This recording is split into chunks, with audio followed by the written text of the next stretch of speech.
relating to the definition of abuse or neglect of a child. Chair recognizes Mr. Shaheen.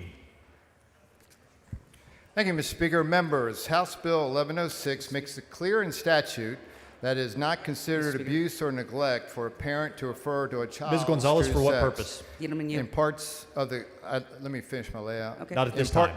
In parts of the country, there have been instances where parents of a child have been accused of abuse for referring to their child's true sex.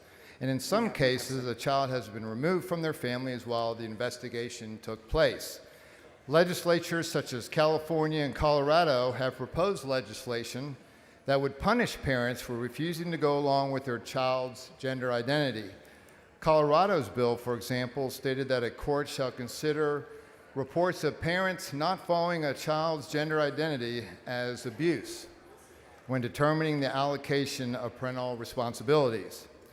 So House Bill 1106 amends the Family Code by adding language that clarifies a parent who does not affirm a child's perception of their gender, including refusal to use a child's preferred name or pronouns, or a child's expressed sexual orientation is not considered abuse.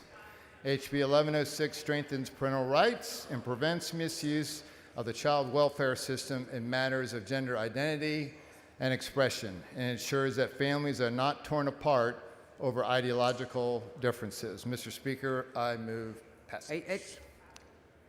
Ms. Gonzalez, for what purpose? Does the gentleman yield? Sure.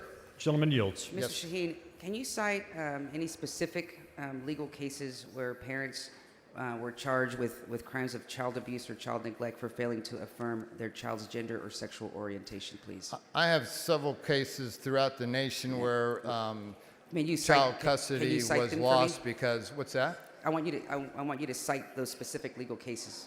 Sure, there was a case in Montana where a family lost custody of their 14-year-old child after opposing the child's gender transition. In California, there was a 16-year-old daughter had been identified as a male at school. After meeting with school staff and a CPS agent, the father was informed that his refusal to affirm his child's gender identity constituted emotional abuse. In Texas, a mom became concerned where her son began presenting as a female shortly before his 13th birthday. She was reported to Child Protective Services. But I think the big concern is the actions of what the legislatures of different states are doing. That's also a considerable concern. And so you have the specific citations for those? Those are just articles. Because when I was in the committee, when I was watching the committee, I think one of the cases that you're referring to wasn't actually based on what you're saying it's based on.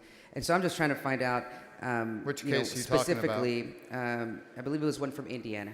I referenced the case from Montana, California, I'm going to and yield Texas. some time to my other colleagues who want to ask questions. Ms. Davis, for what purpose? Mr. Speaker, I raise a point of order against further consideration of House Bill 1106 under Rule 4, Section 32C1 of the House Rules on the grounds that the background and purpose is substantially and materially misleading. Ms. Davis, please bring your point of order down front.